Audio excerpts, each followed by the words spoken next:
Yo, what's up? It's Willie Dynamite, aka the Fly Stain since the Pterodactyl. You can follow me on Instagram and Twitter at DynamiteFly, spell it with 2 Y's, cause I'm double the fly, by the way.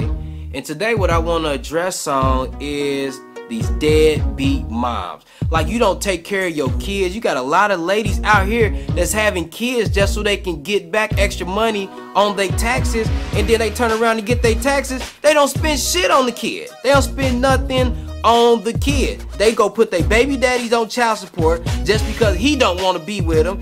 And then when they get the child support, they still hit the beauty parlor. They still hit the nail shop. They still hit Baker's. They still hit Charlotte Russe. So I don't understand, you know, like you in the club fresh to death in that new Coogi dress, and you can't even, and you falling short on your child care. Your child care. You getting all them food stamps, you selling half of them to niggas like me, cause I gotta eat too.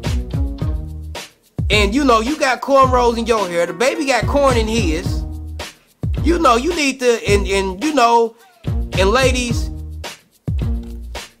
moment of silence real quick, cause this is a touchy subject. Your kids better have a goddamn Christmas, period. I don't give a fuck if it's 3 gifts up under that tree. I don't care if it's number 1 gifts up under that tree. If you got kids, you need a tree, and it better be something up there. You done shopped and bought, you done got the shit that you want to get all year. So Christmas time is for the kids. So you better make sure they got something up under that tree. And if they ain't got nothing up under that tree, then you better find a way to get something under that tree. I'm Willie Dynamite, and I approve this message.